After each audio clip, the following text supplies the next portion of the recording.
على محمد اللهم صل عليه وسلم يا ربنا اغفر لنا وارحمنا إنك أنت الغفور الرحيم اللهم صل على محمد يا ربي صل عليه وسلم اللهم صل على محمد اللهم صل عليه وسلم يا ربنا اغفر لنا وارحمنا إنك أنت الغفور الرحيم اللهم صل على محمد يا ربي صل عليه وسلم اللهم صل على محمد اللهم صل عليه وسلم يا ربنا اغفر لنا وارحمنا إنك أنت الغفور الرحيم. الفاتحة.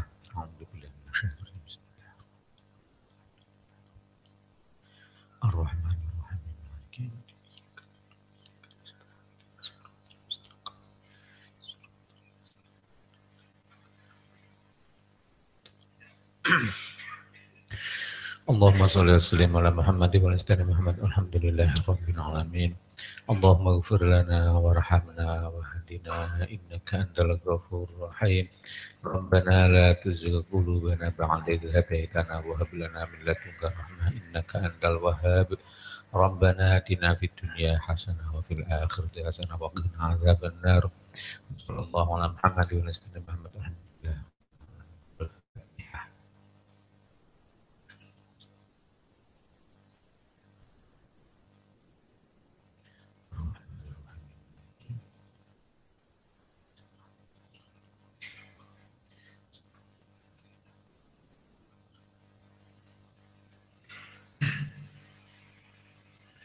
Assalamualaikum warahmatullahi wabarakatuh.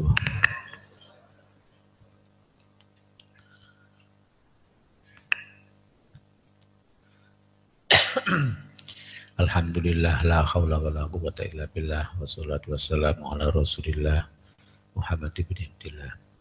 Kita ngaji syariat, yaitu hukum-hukumnya Allah. Untuk mengagungkan Allah. Berbeda dengan kita belajar aturan manusia. Kalau aturan manusia hanya untuk diterapkan dan untuk kesejahteraan dunia. Tapi kalau aturannya Allah itu untuk mengagungkan Allah, untuk meyakini sedikitnya dunia, dahsyatnya akhirat. Sehingga mengetahui saja dimuliakan oleh Allah di surga. Tidak tahu berarti kualitasnya agama manusia itu yang tidak tahu itu rendah di hadapan Allah. Walaupun masuk surga, tapi rendah di hadapan Allah. Surga rendahan. Ya. Sehingga hukum Islam itu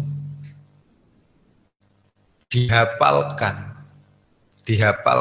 berkali-kali ingat, itu maka semakin tinggi tingkat imannya.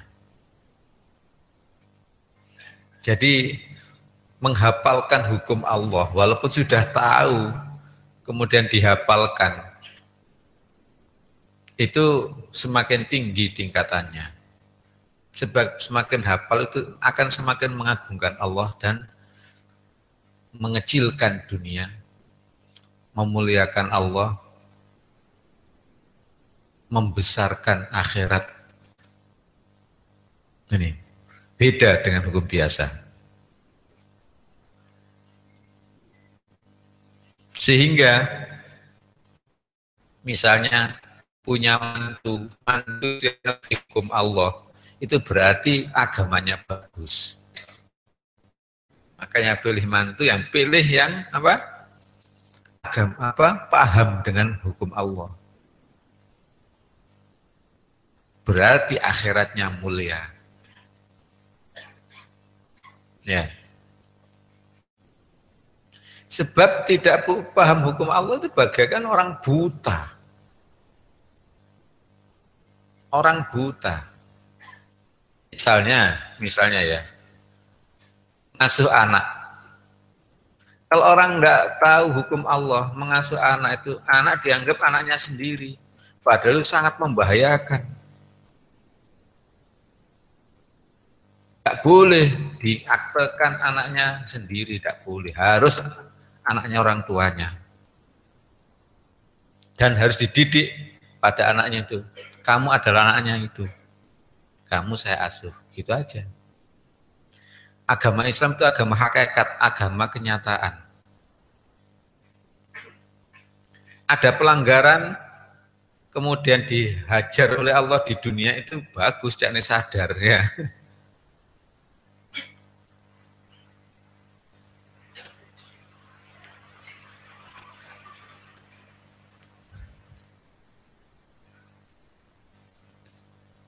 Kalau tidak pakai hukumnya Allah, kemudian menjadi sial, nah itu kebaikan agar sadar.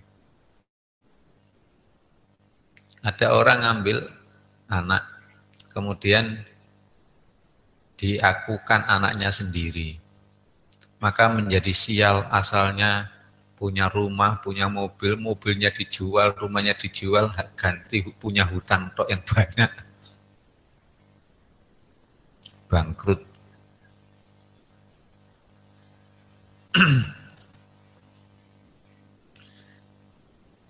Yang penting upayanya. Ada orang lagi juga ngambil anak, sudah diingatkan. Ini nanti jadi anak yang bikin bangkrut loh ini, dunia akhirat kalau sampai mengaku anaknya sendiri. Kemudian tanya bidannya, masih dirahasiakan oleh bidannya.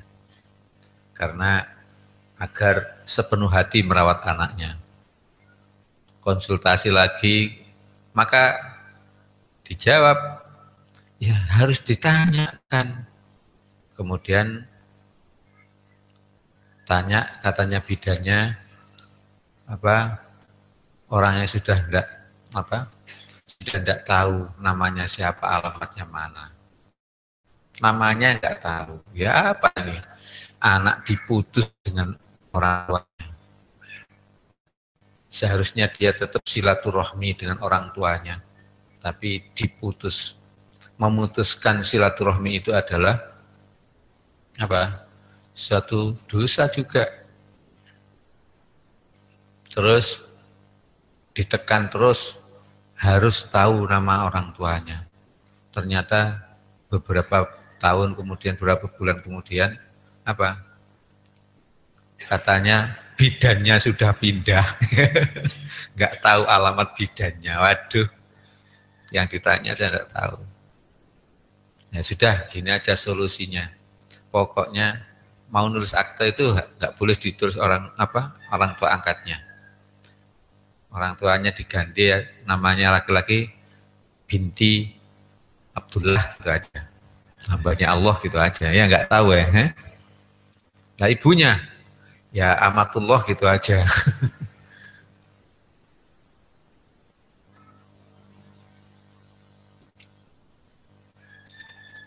Ini contoh mengerti hukum Islam dengan tidak. Hubungan dengan manusia itu pada umumnya tidak tahu hukumnya Allah, maka jangan menjadi seperti umumnya manusia. Jangan menjadi al-insan biasa. Sebab innal insana lafi khusrin, sungguh manusia biasa itu dalam kerugian. Makanya kita belajar dan kita mengajari anak-anak kita mengajari orang lain, agar orang Indonesia itu ngerti hukum Islam. Ngerti hukum Islam, ada hukum yang termasuk ketentuan, ada hukum yang termasuk kisos, ada hukum yang termasuk ta'zir, yaitu efek jera dan sebagainya, mendidik, menyakiti agar jera. Agar mengetahui bahwa hukuman cambuk itu termasuk ketentuan. Banyak orang yang tanya, apa tidak ada solusi selain cambuk? Loh, dijawab apa jawab? Ada solusi selain cambuk, yaitu cambuk ringan. Berarti tidak ada solusi, ya sudah ketentuan itu. Pezina kalau yang sudah memenuhi syarat yaitu ada saksinya 4 orang atau ngaku 4 kali, ya. Itu cambuk 100 kali. Ayat cambuk 100 kali itu sudah qat'iyud dilalah, sudah jelas penunjukannya, bukan ayat tasyabihat, tapi ayat muhkamat, sudah jelas penunjukannya. 100 kali ya 100 kali, cambuk ya cambuk. Nggak bisa minuman keras atau zina sekedar digundul, enak. Tambah ISIS tambahnya. Banyak kiai-kiai yang juga sebenarnya tidak paham dengan hukum Islam. Nyatanya solusi, jangan cambuk. Tidak ada yang sudah ketentuan. Sudah hudud, sudah had. Ayatnya muhkamat, bukan mutasyabihat. Penunjukannya qat'i dilalah dan qat'i wurud. Qat'i wurud yaitu Al-Quran sudah jelas apa itu dari Allah. Nah, cuma nanti kalau solusi ada itu. Nyatanya dalam Al-Quran apa? Nabi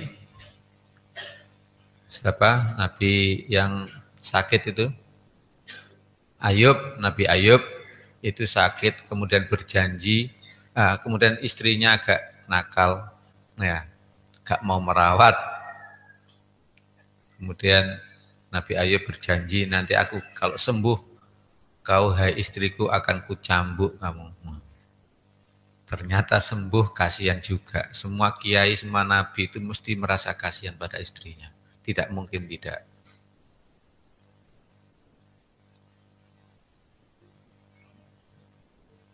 Meskipun sudah rata-rata itu mesti sayang. Ya mesti sayang sih, sayang ukhrawi ya.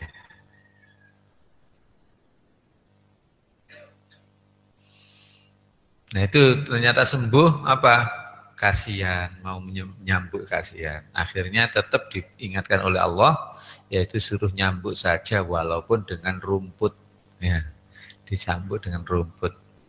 Nah, itu ada, yaitu namanya solusi cambukan bagi pezina misalnya.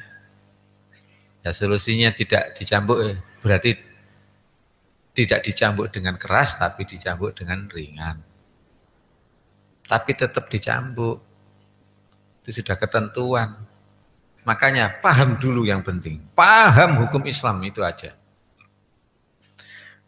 Ada hadis juga begitu, Nabi pernah mencambuk pezina laki-laki itu dengan 100 lidi dicambukkan sekali. Tapi analisanya para ulama itu karena dia sudah tobat, benar-benar tobat. Sudah tobat, sudah berjuang, berbuat kebaikan. Kemudian kalau dicambuk itu kematian, ya sakit-sakitan. Kalau dicambuk itu mati, maka hukum Islam tidak apa? Hukum Islam uh, tidak kejam, ya, tapi hukum Islam itu pas. Gitu.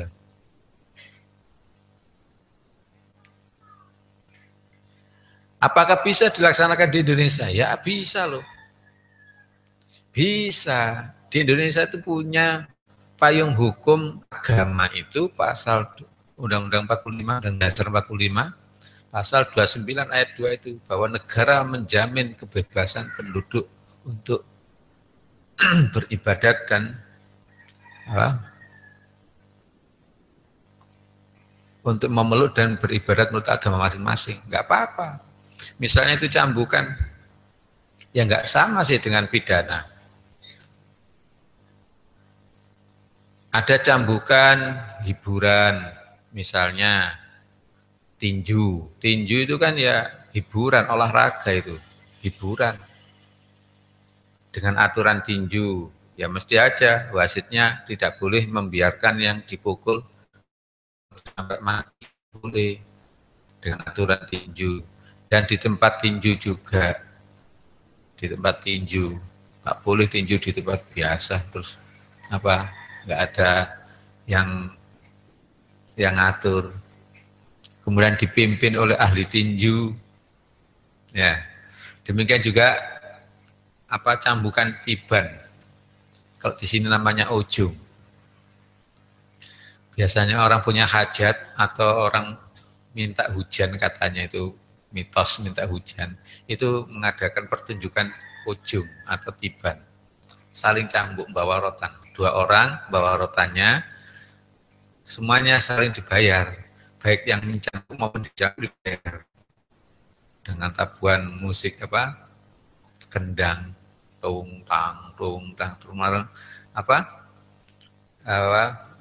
Si A nyambuk si B dulu. Nah, kalau kena ya punggungnya melentas pelentus gitu. Kalau tidak kena ya tetap dapat bayaran, tapi untung tidak kena. Di sini ada orang yang suka itu apa main ujung, tapi almarhum sudah. Nah, itu cambukan olahraga atau cambukan hiburan. Tidak sama dengan pidana. Pidana itu ada pasal pengeroyokan, ada pasal penganiayaan. Itu maksudnya apa? Orang baik-baik ya nggak boleh dianiaya sih. Orang baik-baik nggak boleh dianiaya. Kalau dianiaya ya polisi akan turun tangan. Akan turun tangan. Biar tidak terjadi penganiayaan. Ya betul itu, ajaran Islam juga. Bukan tidak ada ajaran Islam, bukan ajaran Islam itu. Bahkan lebih keras. Islam itu kisos untuk itu.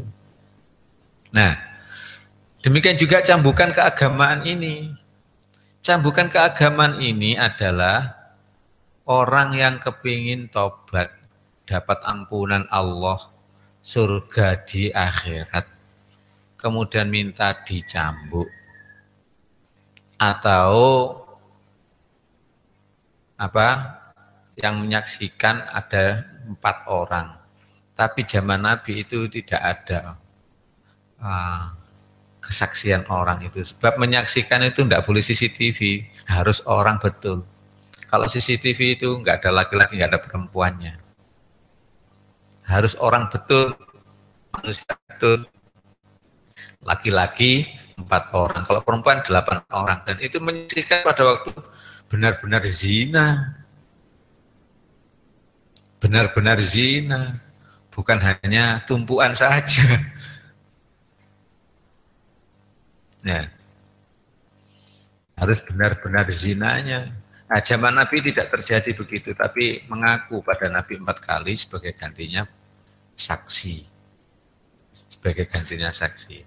Demikian juga sekarang bisa dilakukan itu. Kalau ada orang ngaku, terus kepingin dicambuk, sebab cambukan itu, zina itu termasuk sama dengan dosa besar, termasuk dosa besar.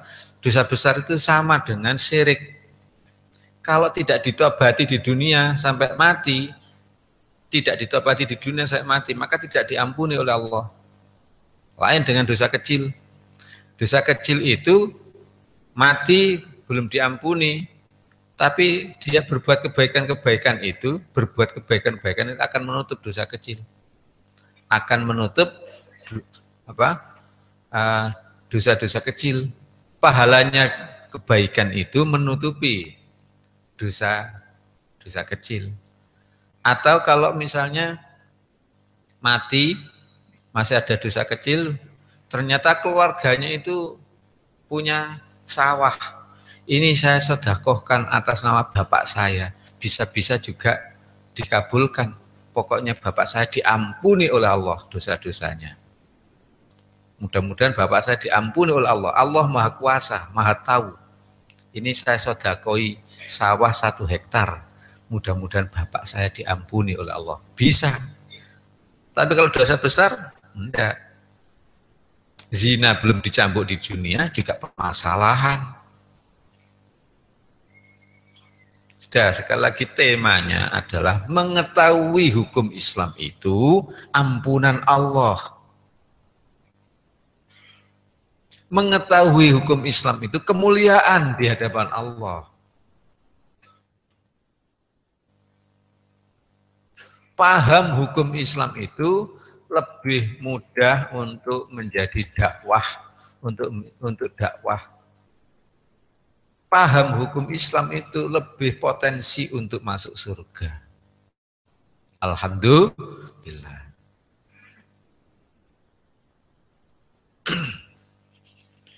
Ini Quran ini apa? Hah? Masih 6C. Masalah apa? Apa? Talak atau rujuk, ya.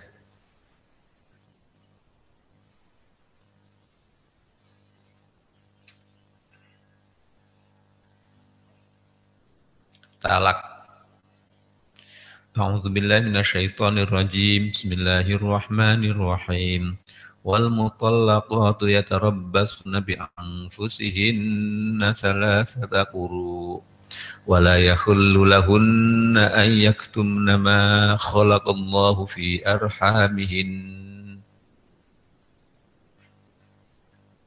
In kunna yu'minna billahi wal yawmil akhir.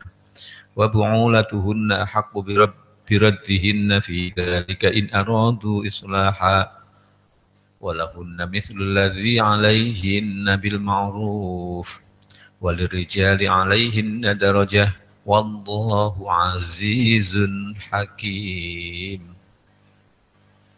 Wal mutallaqatu, dan wanita-wanita yang ditolak, yatarabbasna, menunggu, bi'anfusihina, atau menahan bi'anfusihina terhadap diri mereka, salah satu quru, 3 kali masa suci.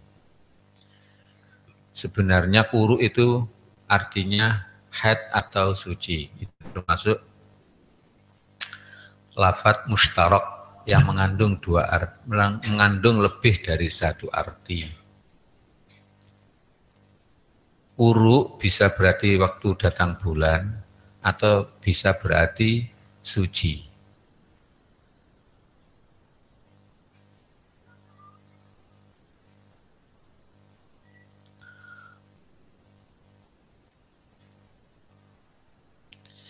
Wanita yang ditalak itu harus menahan diri, yaitu menahan diri atau kita biasanya disebut apa? Iddah, ya kan? Iddah itu walaupun arti sebenarnya adalah hitungan, ya, hitungan. Maka pada waktu iddah ini ya menahan diri, namanya nikah separuh. Kalau sudah ada nikah separuh, ada talak separuh. Nikah separuh itu nikah omongan saja, akad saja. Wahai si Anu, saya nikahkan kamu dengan putri saya dengan mahar sekian dibayar kontan. Saya terima nikahnya, dijawabnya begitu. Berarti itu sudah nikah suami istri tapi separuh. Hanya omongan, ucapan. Kemudian nikah perbuatan adalah kumpulnya itu. Kalau sudah kumpul maka 100%. Demikian juga talak itu ada dua, ada separuh, ada penuh. Kalau misalnya sudah jadi suami istri, sudah kumpul 100%, kemudian si laki-laki ngomong talak, maka itu jadi separuh lagi. Sampai masa iddahnya habis, sampai masa menunggunya habis, kok tidak ada perbuatan nikah, ada perbuatan rujuk, tapi benar-benar perbuatan talak, yaitu tidak kumpul, maka menjadi penuh kalau sudah iddahnya habis. Maka menjadi penuh. Sekali lagi, mengetahui hukum Islam itu kemuliaan di hadapan Allah.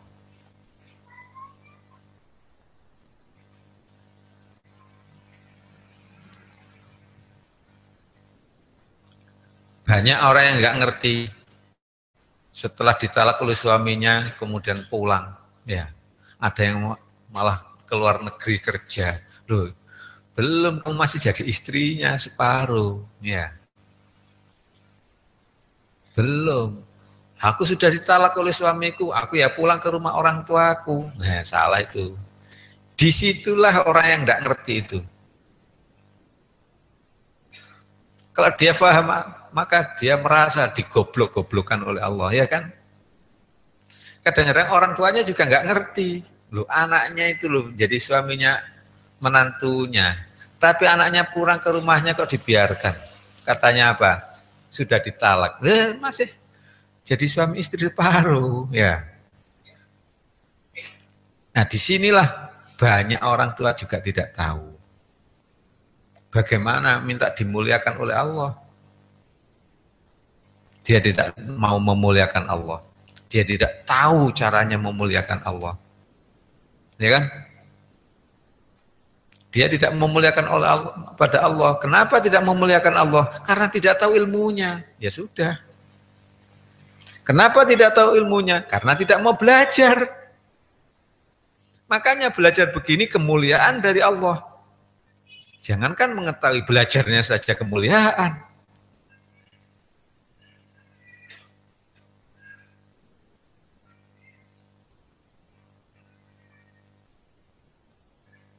Wal mutallaqatu, dan wanita-wanita yang dicerai ya tarabbasna menahan fi anfusihim terhadap dirinya salah satu quru 3 kali masa suci.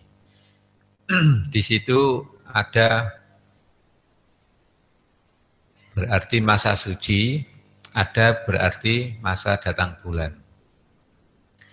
Di sini ada ayat yang lain, jika mentalak istrimu maka talaklah dalam keadaan dia mudah untuk beriddah. Maka berarti apa? Talak itu haram dilakukan pada waktu masa datang bulan. Jadi talak itu haram atau enggak boleh pada waktu datang bulan atau masa suci tetapi sudah dikumpuli. sudah dikumpuli. Jadi talak itu harusnya apa? Harusnya yaitu setelah masa suci kemudian belum dikumpuli ditalak itu enggak apa-apa. Tapi bagaimana andai talak itu dilakukan pada waktu datang bulan? Maka haram. Cuma sah. Cuma hukumnya sah. Ini kadang-kadang itu juga nggak ngerti, banyak nggak ngerti. Katanya apa haram itu tidak sah. Tidak semua yang haram itu tidak sah. Ini yang termasuk sah. Termasuk misalnya setelah suci kok dikumpuli kemudian ditalak, ya sah saja, cuma haram. Dosa. Haram seperti apa? Seperti jual beli pada waktu azan Jumat. Haram hukumnya. Idza nudiya lis-sholati min yaumil jum'ati fas'au ila dzikrillahi wa dzarul bai' dan tinggalkanlah jual beli pada waktu azan Jumat. Kok tetap jual beli saja? Maka jual belinya sah. Tidak bisa digugat, dibatalkan tidak. Tapi haram. Menikah haram juga ada yang sah, ada yang batal. Menikah haram, misalnya laki-laki baik-baik menikahi pelacur, itu haram. Pelacur dinikahi laki-laki baik-baik, maka laki-laki baik-baik itu haram hukumnya menikahi pelacur. Wazaniatu la yankihuha illa zanin au musyrik. Dan wanita pezina tidak pantas dinikahi oleh laki-laki kecuali pezina juga atau orang musyrik. Maka laki-laki tidak pezina menikahi wanita pezina hukumnya haram. Tapi sah. Sah misalnya apa punya anak kemudian kumpul ya sah.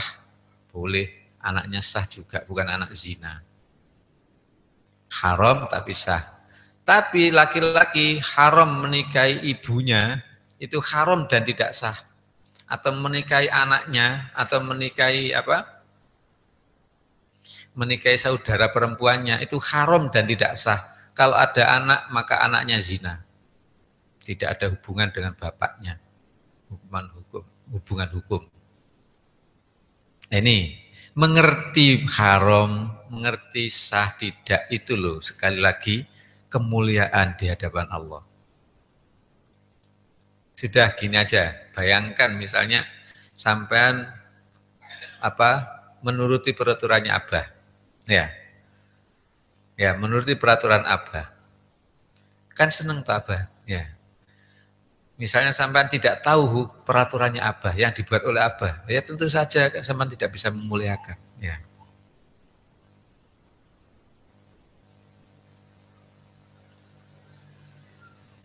Jadi salah satu kuruk 3 kali masa suci yang baik itu, yang tidak haram itu adalah pada waktu masa suci dan belum dikumpuli. Sehingga nanti idahnya habis pas masa suci juga. 3 kali masa suci. Ya. Kemudian misalnya pas masa suci habis, kemudian dia mau nikah dengan orang lain ya sudah. Wala yakhillu lahunna ayyaktumna ma khalaqallahu fi arhamihinna, dan tidak halal bagi mereka untuk menyembunyikan apa yang Allah ciptakan dalam rahimnya. Ini juga berarti mentalak istri pada waktu hamil juga haram. Tapi sah. Tapi haram. Buat apa gunanya sah tapi haram? Walaupun sah tapi apa gunanya kalau haram, ya kan? Haram dosa. Haram itu dosa. Dosa itu neraka. Demikian juga istri pada waktu ditanya, nggak boleh apa ngomong tidak hamil. Kalau dia hamil, ngomonglah hamil. Kalau dia hamil, ngomonglah hamil. Misalnya ada seorang istri biar cepat ditalak, ya.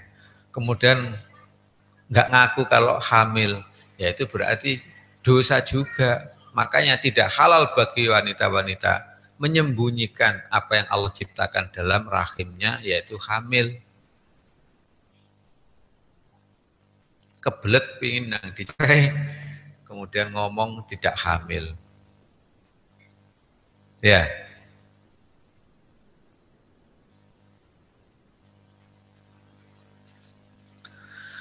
In kunna yu'minna billahi wal yaumil akhir. Jika mereka iman pada Allah dan hari akhir. Sekali lagi hukum itu tidak bisa dipisahkan dengan akidah. Makanya belajar hukum jangan dipisahkan dengan akidah. Sementara kurikulum di Indonesia ini atau di bumi manapun rata-rata syariah dipisahkan dengan akidah. Belajar ilmu waris, tapi setelah bisa ilmu waris nggak mau pakai. Kenapa? Nggak ada akidahnya, nggak mau pakai.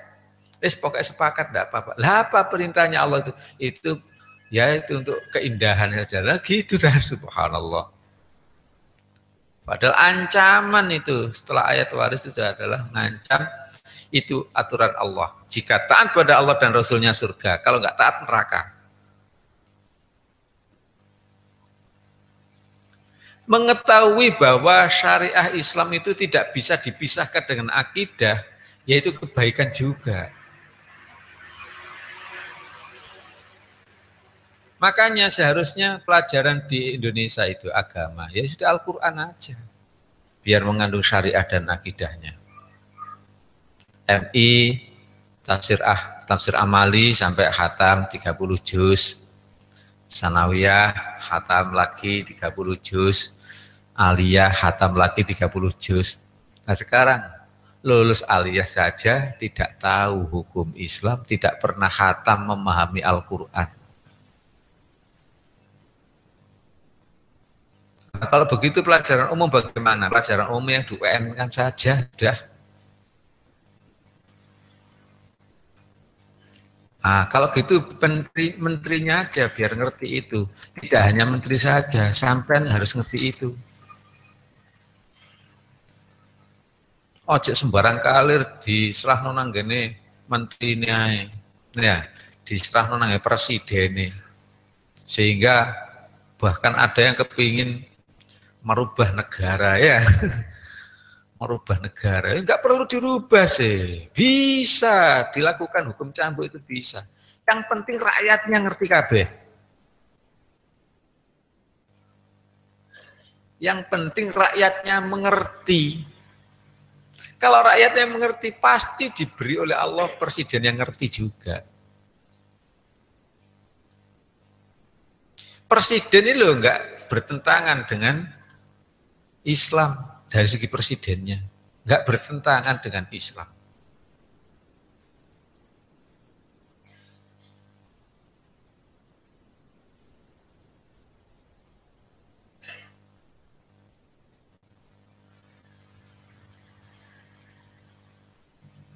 Berjuang syariah kok tidak melalui pendidikan.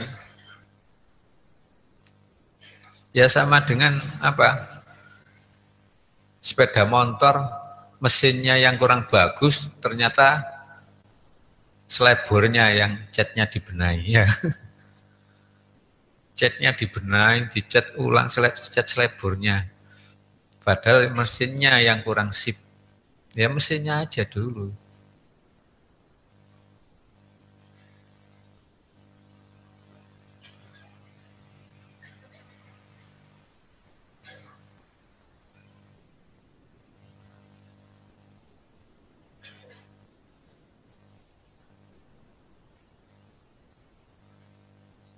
Ini wala yaktumna in kunna yu'minna billahi wal yaumil akhir. Jika mereka benar-benar iman pada Allah dan hari akhir. Paket sudah, iman pada Allah dan hari akhir itu paket. Banyak Al-Qur'an yang menyebut iman Allah dan hari akhir. Sebenarnya iman pada hari akhir otomatis iman pada Allah. Kalau mau bercerita tentang hari akhir, cerita tentang maha kuasanya Allah dulu. Allah itu maha hidup, maha dahulu tanpa batas awal, maha hidup selamanya tanpa batas akhir. Allah maha kuasa menghidupkan tanah menjadi Nabi Adam, tulang menjadi Ibu Hawa, itu aja. Alam akhir yaitu alamnya Allah yang hidup kekal tanpa batas akhir. Disitulah manusia akan dihidupkan sesuai amalnya di dunia. Tidak diganti oleh Allah peraturannya. Kalau beriman dan beramal baik, maka surga. Itu sudah sunnatullah. Peraturan itu tidak diganti. Jangan-jangan nanti diganti. Semuanya masuk surga, walaupun tidak beriman, tidak beramal soleh. Karena Allah Maha Rahman. Ya, ada yang begitu, goblok itu ya. Biasanya anak Usuluddin yang senang ngomong begitu. Itu sunnatullah walan tajidalu sunnatillahi tabdila. Kamu tidak akan menjumpai dalam sunnatullah itu perubahan. Sudah, siapa yang iman dan beramal soleh, ya surga. Katanya dirubah ya, karena Allah Maha Sayang, maka semuanya sudah, nggak ada yang nggak beriman. Ya, jumpai dalam sunnatullah itu apa? Perubahan.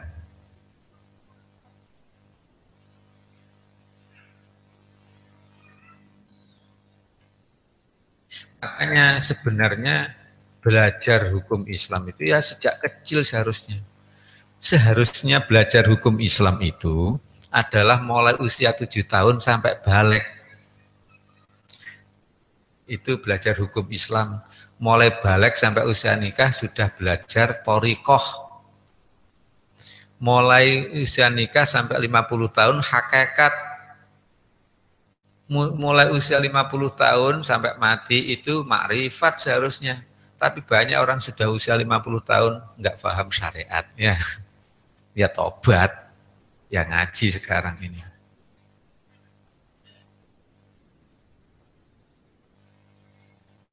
Nah, nggak bisa ngajar ya, dipondokkan. Ya, yeah. Pondok.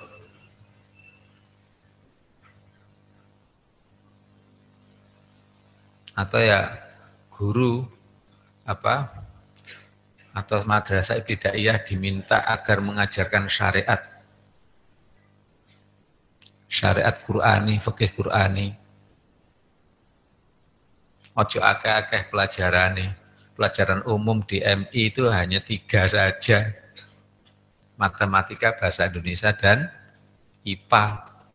Atau tambah 1 lagi IPS, sudah 4 aja, jangan banyak-banyak. Ada olahraga, ada keterampilan. Gak diajari olahraga, gak apa-apa. Ya. Gak diajari olahraga, kalau anak sukanya olahraga, bisa olahraga. Gak diajari musik, kalau anaknya suka musik, ya masuk musik, bisa musik. Ya. Ini loh, Al-Quran ini loh yang bahaya. Kalau tidak diajarkan.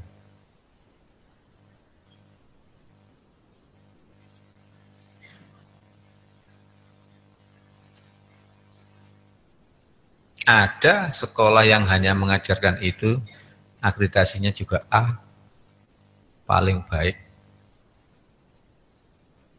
Ya.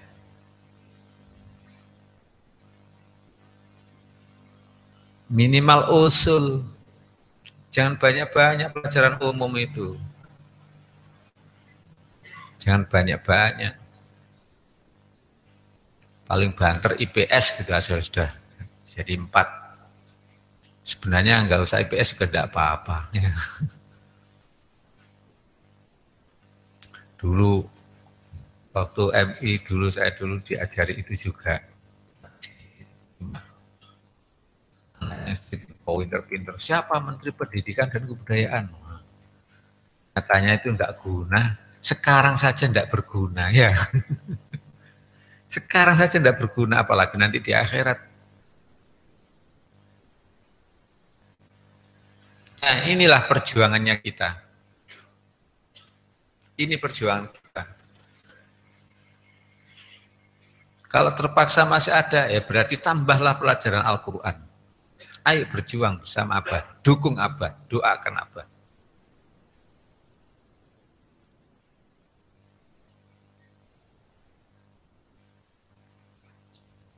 Siapa saja bisa mendukung Abah. Wong nggak punya kekuasaan bisa mendukung. Ambek dungo. Ya. Justru orang tidak punya apa-apa itu malah apa? Dungone mandi. Ya. Malah dungone mandi.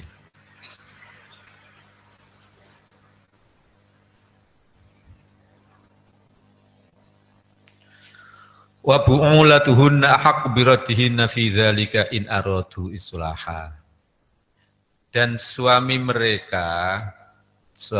mereka lebih berhak untuk merujuk, untuk kembali pada mereka dalam masa itu, yaitu masa iddah, jika mereka menghendaki islah. Jadi pada waktu masa iddah itu, yaitu 3 kali masa suci, itu suami lebih berhak untuk merujuk. Hak rujuk pada suami. Istri tidak diberi hak rujuk. Atau siapapun tidak diberi hak rujuk. Jadi misalnya begini, suami kepingin merujuknya. Suami kepingin merujuknya. Maka bisa dilakukan dengan omongan, bisa dilakukan dengan perbuatan. Perbuatan misalnya, yaitu langsung kumpul gitu aja. Itu otomatis rujuk. Mertuanya enggak mengizinkan, enggak ada apa-apanya mertuanya itu. Oh, mertuanya yang satu yang laki-laki enggak apa-apa, yang ibunya enggak boleh, walaupun ibunya enggak boleh, kalau sudah dirujuk ya sudah rujuk ya. Mau apa? Ini loh, perlunya mengerti hukum Islam baik ibunya, bapaknya ya.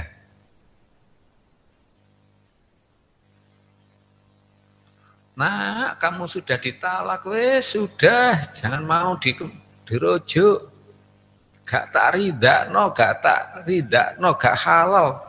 Ya, gak sarelakan kamu dirujuk. Walaupun begitu disot dibot tetap, ya, tetap hak suami untuk merujuk. Apakah tidak dosa itu bagi istrinya? Tidak ada dosa orang yang menjalani hukum Islam. Justru ibunya yang dosa. Kenapa? Karena tidak menghiraukan hukum Allah. Kenapa tidak menghiraukan hukum Allah? Karena tidak tahu hukum Allah. Maka itu bahasa kasarnya orang yang tidak tahu hukum Allah itu tidak bertuhan.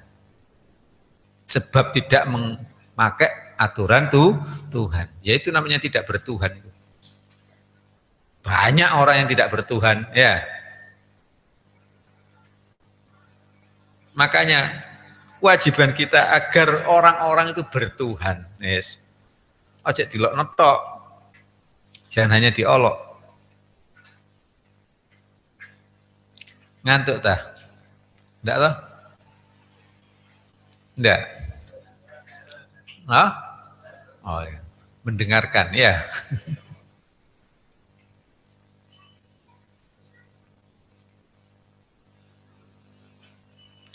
Ngaji seperti ini walaupun ngantuk lu masih masuk. Ya. Ngantuk apalagi gak ngantuk ya.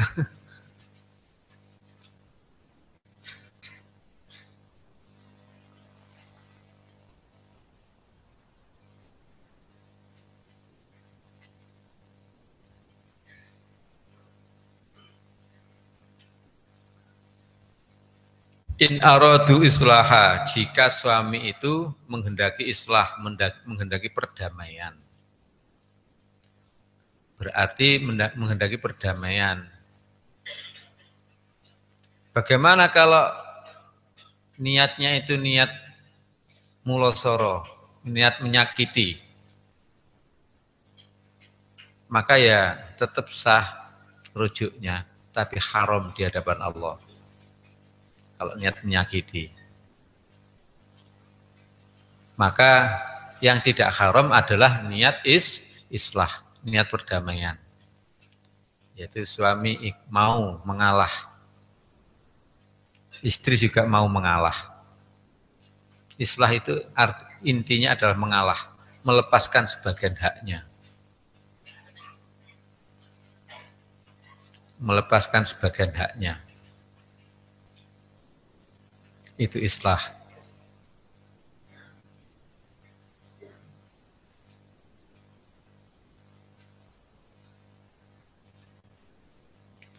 Walahunna mithlul ladzi 'alaihinna bil ma'ruf. Dan bagi mereka ini loh bahasa Al-Qur'an itu, kalau la itu bagi keuntungan, kalau ala itu bagi atas merugikan. Kalau walahunna bagi mereka perempuan berarti apa? Hak. Kalau alaihinna berarti kewajiban. Walahunna dan bagi atau hak atas wanita mislul ladzi semisal yang alaihinna kewajiban atas mereka bil ma'rufi dengan cara ma'ruf. Aturan ini sudah imbang. Jangan dihujat. Loh, kalau itu haknya suami, kalau haknya suami untuk merujuk, walaupun tidak setuju perempuannya atau setuju, itu tetap haknya suami. Kan berarti enak-enak suami itu. Oh, jangan dihujat begitu. Itu aturan Allah sudah seimbang antara haknya istri dan kewajibannya istri. Sudah seimbang. Ini loh yang penting. Ngerti hukum Islam itu harus ngerti ini. Jangan menghujat. Ya, orang-orang goblok akan menghujat. Gak mau menjalankan tapi menghujat. Nah kalau itu masa iddah itu hak rujuk bagi suami. Tidak boleh menolak istri untuk dirujuk. Itu kan berarti apa? Menangan wong lanang ini. Jangan katakan begitu. Sudah imbang. Walahunna mislul ladzi 'alaihinna bil ma'ruf. Sudahlah seimbang. Nah, cara bertanya tentang hukum Islam itu harus dimulai dari kebaikan. Enggak boleh dimulai dari nol. Dimulai dari kebaikan, menganggap baik hukum Islam itu. Maka pertanyaannya bukan kenapa kok hak rujuk itu bagi suami, bukan begitu. Tetapi pertanyaannya adalah apa maha bijaksananya Allah dalam aturan rujuk itu bagi suami, hak rujuk bagi suami. Apa maha kuasanya Allah? Apa hikmahnya? Apa maha bijaksananya Allah? Makanya cara bertanya ya begitu, walaupun mahasiswa ya jangan bertanyanya orang goblok ya. Bertanya harus apa rahasianya? Rahasianya atau kebaikannya, maha bijaksananya Allah di balik peraturan itu. Jawabnya banyak. Enggak asalkan saya jelaskan, mikir-mikir sendiri, semuanya punya akal kok. Ya. Tapi walir rijali alaihinna darajah. Bagi suami, bagi laki-laki, atas mereka perempuan itu ada tingkatan 1 derajat di atasnya. Ya. Tingkatan 1 derajat. Kok begitu? Memang Allah menjadikan begitu. Memang Allah menjadikan begitu. Tapi jangan protes pada Allah seperti protesnya orang kafir ya. Kalau begitu enak jadi laki-laki ya. Laki-laki ya kalau begitu. Apa kalau enak jadi laki-laki kok aku dijadikan perempuan? Protes aku ya, goblok tuh tambahnya.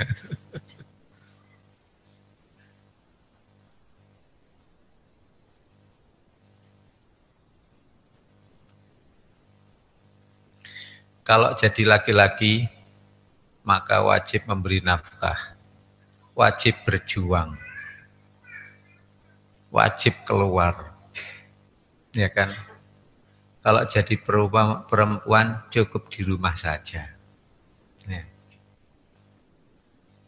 Menahan diri tidak mencaci maki suaminya itu berjuang. Menahan marah itu adalah jihadul akbar, perjuangan paling tinggi. Makanya orang perempuan itu menahan marah itu sudah berjuang itu. Caranya agar kuat bagaimana? Minta pada Allah, ya Allah berilah kekuatan untuk menahan marah. Karena hanya Engkau yang memberi kekuatan, ya Allah. Kalau di kepolisian itu ada namanya polwan. Polwan itu mesti melebihi 2 pangkat di atasnya. Misalnya sama-sama mulai jadi polisi baru laki-laki dan perempuan. Kemudian laki-laki dapat pangkat, lulus dapat pangkat, perempuan yang dapat pangkat, maka langsung dinaikkan perempuan itu naiknya ke 2 pangkat di atas laki-laki. Bonus ya. Demikian juga Islam. Islam perempuan tidak berjuang di rumah saja. Hanya menjaga diri. Kalau ada serangan maka cukup bentengi diri aja. Laki-laki harus menghadapi musuh itu. Harus menghadapi musuh. Nah, itu loh nilainya sama. Itu persamaan gender atau kesetaraan gender dalam Islam. Nilainya sama. Setara gender dalam Islam, tapi setara dalam nilai. Dalam nilainya. Jangan seperti orang kafir. Ya. Seperti orang kafir itu. Kita harus gender. Tapi gak ngerti apa sih kesetaraan gender itu. Wong lanang becak, ya kan? Wong lanang becak. Orang laki-laki becak. Cari orang perempuan di rumah, ya di rumah, menahan diri di rumah. Itu loh sama nilainya. Padahal becak kepanasan ya kan, kehujanan ya. Orang perempuan menahan marah itu loh sudah sama berjuangnya.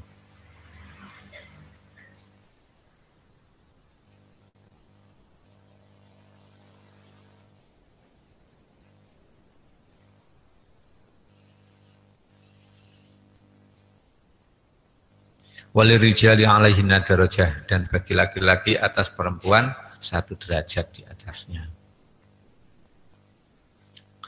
Wallahu azizun hakim, dan Allah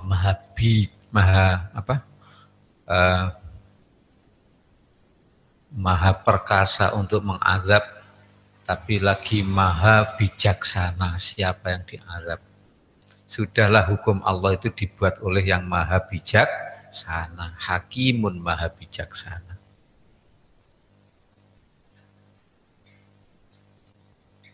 At-talaqu marratan. Tolak itu 2 kali. Fa imsakum bima'rufin aw tasrihum bi ihsan, maka ditahan yaitu tidak jadi ditalak, tidak jadi dilepas, ditahan dengan cara yang ma'ruf, pangerten, mengerti, memahami, memaklumi. Bojoku muring-muringan aja, ya ini perlu dimaklumi, ini awake pegel kabeh, gitu loh, ma'ruf itu. Semakin laki-laki memahami istrinya, itu semakin laki-laki bagus. Ya. Semakin laki-laki bagus.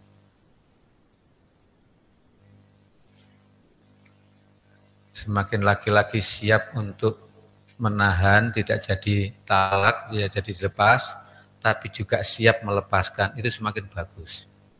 Autasrihum biihsan, atau melepaskan, mengistirahatkan, membebaskan dengan cara ihsan. Ihsan itu yaitu anta'budallaha ka'annaka tarah. Fa illam takun tarah fa innahu yaraka. Jadi kalau menggauli istri maka dengan cara ma'ruf. Ma'ruf itu berpikir ganda. Memang aku nggak enak disakiti, tapi andai aku jadi dia bagaimana? Nah, gitu loh. Yang penting itu ma'ruf itu. Andai akan aku jadi dia itu bagaimana sih? Dia itu suka saya cerai atau suka saya tahan? Kalau dia itu lebih suka saya cerai karena tidak kuat dengan kekuranganku, ya, kekuranganku, dia suka lebih suka dilepas, ya saya lepas saja. Itulah yang baik laki-laki itu. Misalnya aku lumpuh dan istriku itu tidak kuat dengan keadaan aku lumpuh. Istriku kepingin nikah dengan orang lain. Kemudian laki-laki itu melepaskan dengan cara ihsan. Itu namanya ihsan, ya kan? Maka yang baik.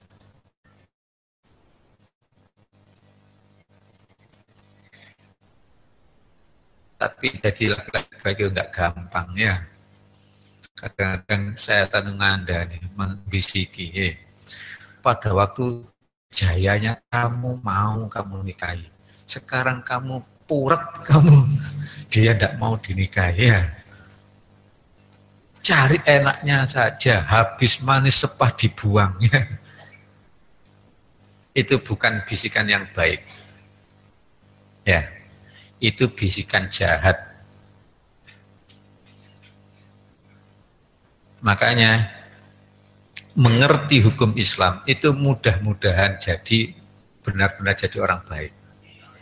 Tidak bisa menjadi orang baik kalau tidak mengerti.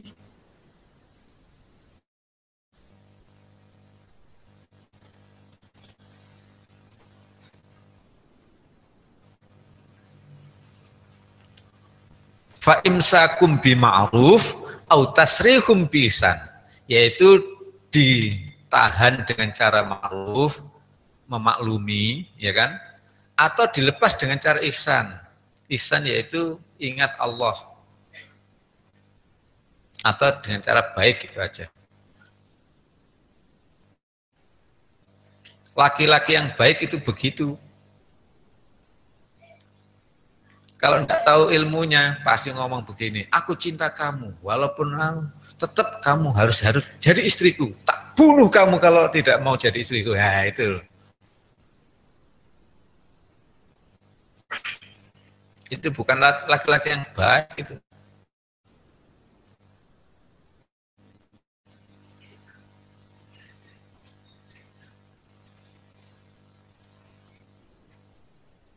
Siap ya, tidak.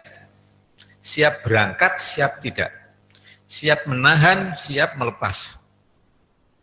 Yang penting kebaikan. Atau justru mengatakan, aku sayang kamu, enggak apa-apa. Wahai istriku tersayang, aku sayang kamu. Aku sayang kamu.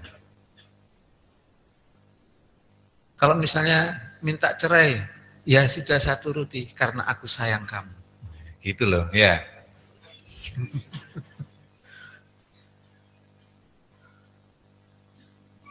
Tapi luar dalam, ya.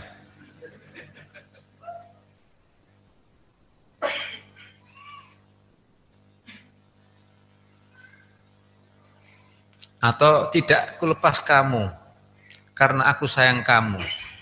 Menurut akalku, kalau kamu saya lepas, kamu dinikahi oleh sana itu, kamu tidak akan masuk surga, misalnya. Ya sudah, doakan saja masuk surga. Ya sudah, itu ya. Nggak usah diperberat-berat. Nikah biasa gitu aja. Cerai juga biasa. Ini kenapa? Karena seringnya apa ngaji-ngaji itu cerai itu katanya itu dosa dan sebagainya dan sebagainya. Maka di sini boleh kok. Yang penting apa? Untuk kebaikan. Jika cerai harus dengan cara ihsan, jika tidak dicerai harus dengan cara ma'ruf, pangerten. Nek diuring-uring bojo ya menengahi soalnya katanya datang bulan itu wong kudu muring-muring. Orang perempuan tuh kalau mau datang bulan tuh marah-marah saja. Atau kadang-kadang orang istri itu kalau dimarahi orang ya, dia nggak berani membalas orang itu, beraninya membalas marahi suami saja, ya nggak apa-apa.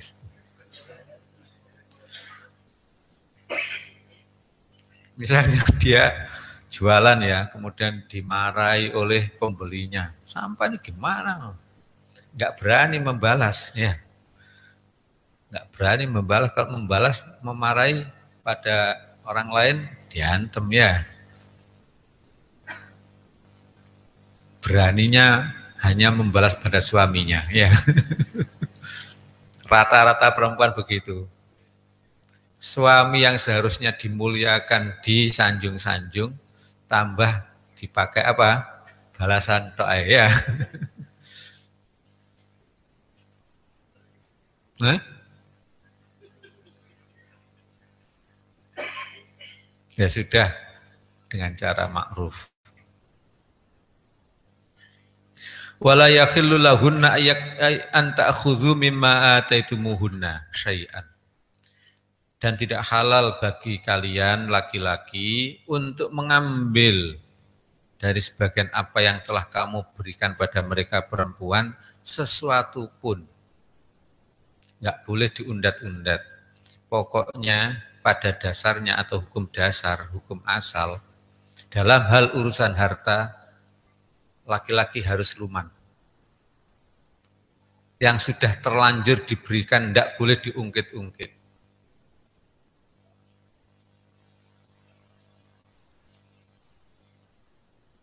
Ya, sudah diberikan kok, diungkit-ungkit. Karena kamu minta cerai, berarti dulu itu yang kamu saya sumbang, bapakmu mati saya sumbang sekian, itu berarti kembalikan ya.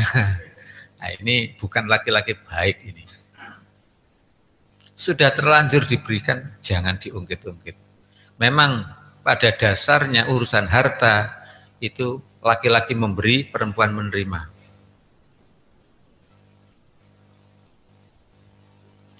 Ini kamu dulu kuliah habis banyak, kemudian kamu pergi haji habis banyak, berarti kembalikan uang itu. Nah, nggak boleh itu. Bukan laki-laki baik. Kalau laki-laki berani begitu, berarti laki-laki nggak tahu hukum Islam. Makanya ngajilah, penting ngaji itu. Mengerti tok, walaupun nggak dilaksanakan itu loh. Misalnya ngerti hukum waris, tapi pelaksanaannya nggak pernah melakukan hukum waris sama sekali. Sebab apa? Sebab bapaknya sudah mati, ibunya sudah mati. Nah, kemudian dia mati, ya berarti dia kan nggak bisa mewaris ya kan. Nah, tapi sudah dapat pahala, ngerti itu, ahli ilmu. Makanya urusan harta nggak boleh pelit-pelit. Sebab apa? Sebab harta itu milik Allah. Yang sudah diberikan pada istri itu adalah rezekinya istri, bukan miliknya suami.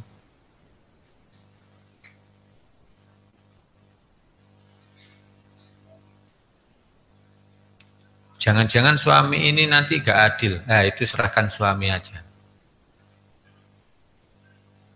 Serahkan suami saja.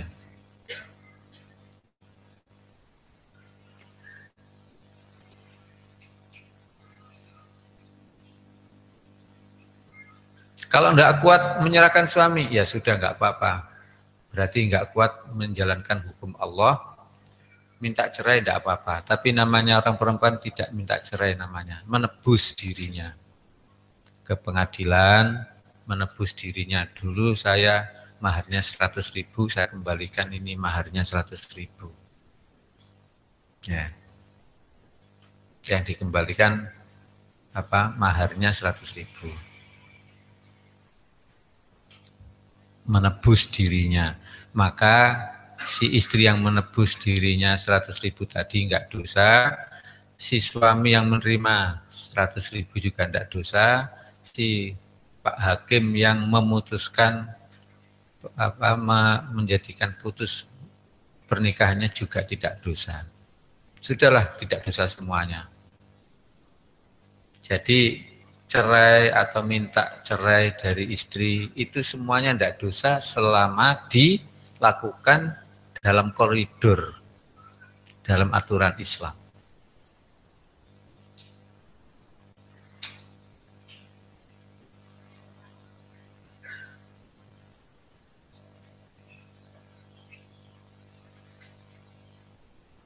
Cuma biasanya orang pisah itu mesti dalam keadaan emosi, ya kan? Ya itu yang emosinya itu harus dihilangkan.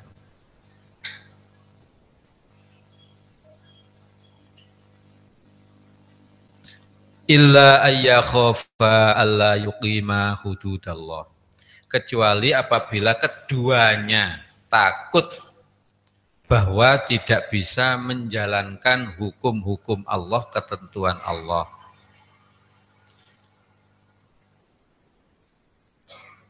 Fa in khiftum alla yuqima hududallahi, jika kalian orang muslim, orang mukmin takut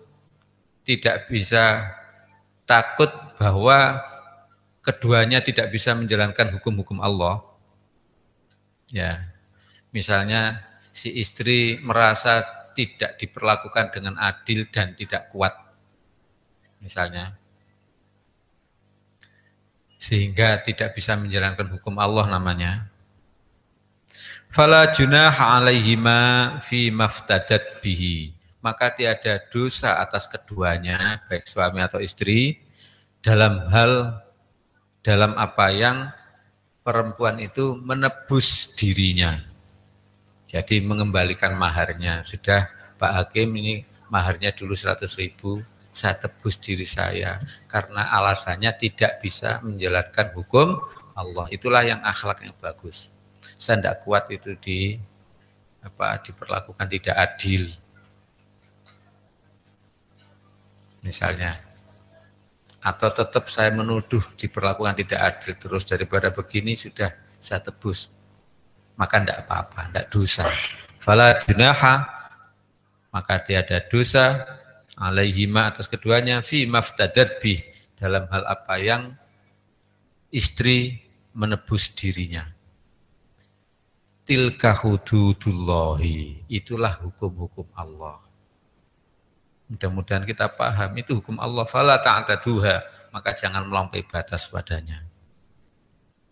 Wa may yata'adda hududallahi, maka siapapun yang melanggar hukum-hukum Allah, ketentuan-ketentuan Allah, faulaika humul muflihun, maka mereka itu, saya ulangi, faulaika humul zalimun, maka mereka itu orang-orang yang zalim. Jadi hindari melanggar hukum Allah, berarti belajarlah hukum Allah. Bagaimana tidak melanggar hukum Allah, enggak ngerti. Kalau enggak ngerti ya mesti melanggar. Mudah bermanfaat.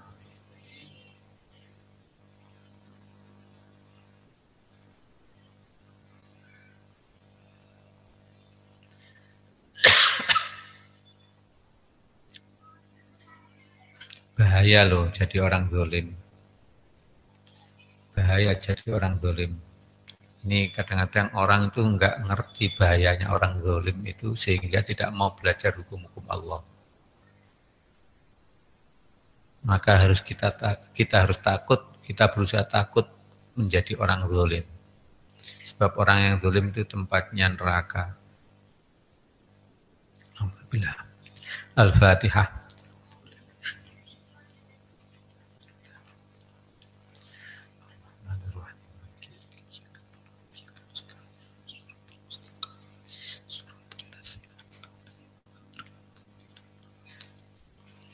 Allahumma salli wa sallim ala Muhammad wa ala sayyidina Muhammad alhamdulillahi rabbil alamin.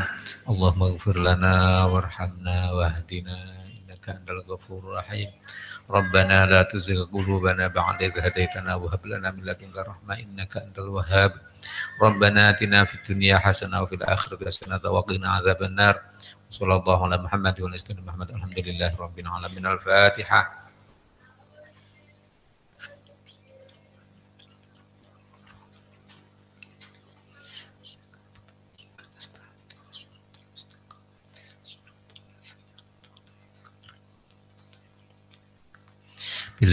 Assalamualaikum warahmatullahi wabarakatuh.